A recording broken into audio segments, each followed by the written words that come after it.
Hello viewer, स्वागत है आपका मेरे इस एजुकेशन हब यूट्यूब चैनल पे। आप देख सकते हैं कि STT 2019 जितने भी मेरिट के कैंडिडेट्स हैं उन सब के लिए गुड न्यूज़ है। और वह गुड न्यूज़ ये है कि जितने भी STT 29 के कैंडिडेट्स वेट कर रहे थे अपने ओरिजिनल मार्कशीट का, जो डिस्ट्रिक्ट एजुकेशन ऑफिसर्स में दिया जा रहा है, उस सर्टिफिकेट में मेरिट और नॉट मेरिट का कॉलम वही उसी तरह मेंटेन किया गया है जिस तरह से जून में पब्लिश होकर के आया था।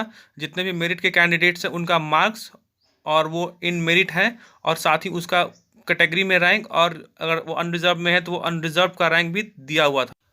इसके साथ ही जो नॉट इन मेरिट के कैंडिडेट्स हैं उनका भी सरकार ध्यान रखी है, और उनको सिर्फ qualified but not in merit का रिजल्ट दिया जा रहा है, ओरिजिनल कॉपी उसका दिया जा रहा है, क्योंकि उनकी मांग भी यही थी कि उनको सिर्फ रिजल्ट चाहिए और काउंसलिंग में मौका दिया जाना चाहिए। तो उनकी मांगे भी पूरी हो गई। तो अब जब उनकी सारी मांगे पूरी सरकार कर चुकी है, तो अब वे पता नहीं किस तरह का विद्रोह कर रहे हैं और अब सरकार से क्या चाहते हैं, क्योंकि उनकी जो मांगी थी सरकार ने पूरी कर दी है। सिर्फ उनको सर्टिफिकेट चाहिए था और मौका चाहिए था, तो उनको मिल चुका है। लेकिन जब से ओरिजिनल मार्कशीट डिस्ट्रीब्यूट होना शुरू हुआ है और उन्होंने मेरिट और नॉट इन मेरिट का कॉलम एज इट इज़ देखा है, तब से वो बौखला गए हैं और वो अब चाहते हैं कि मेरिट और नॉट इन मेरिट का कॉलम हटा दिया जाए और सिर्फ क्वालिफाइड लिखा होना हो।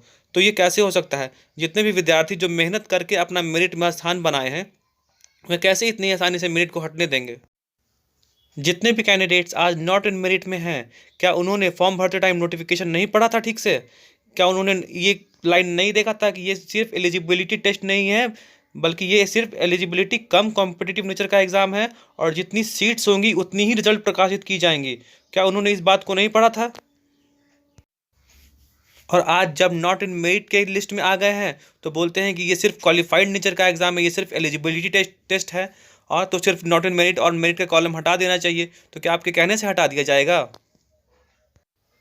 जब जून में सारे STT 2019 कैंडिडेट्स का रिजल्ट प्रकाशित किया गया था और मेरिट और नॉट मेरिट के कॉलम के साथ रिजल्ट आया था, तब आप लोगों के दबाव में आप लोगों का प्रदर्शन इतना उग्र था कि सरकार को आनन फानन में एक कमेटी बनानी पड़ी, और आप लोगों को शांत कराने के लिए ये कह दिया गया कि मेरिट और नॉट इन मेरिट अर्थहीन है, जो कि सरकार ने आप लोगों के दबाव में आकर के एक बहुत बड़ी गलती की थी। लेकिन आज जब ओरिजिनल मार्कशीट का डिस्ट्रीब्यूशन हो रहा है और उसमें मेरिट और नॉट इन मेरिट का कॉलम एज इट इज़ रखा गया है, तो आज आप फिर से बौखला गए हैं और फिर से उसी तरह से प्रदर्शन कर रहे हैं। लेकिन अब सरकार आपके दबाव में नहीं आने वाली है, और पहले मेरिटधारियों की ही नियुक्ति की जाएगी। मेरिटधारी ही पहले शिक्षक बनेंगे, सब स्कूल ज्वाइन करेंगे। अगर कोई सीट बचता है तो फिर इसमें से जितने भी आप लोग क्वालिफाइड हैं, ओनली क्वालिफाइड हैं, फिर आप लोगों को भी सीट दिया जाएगा।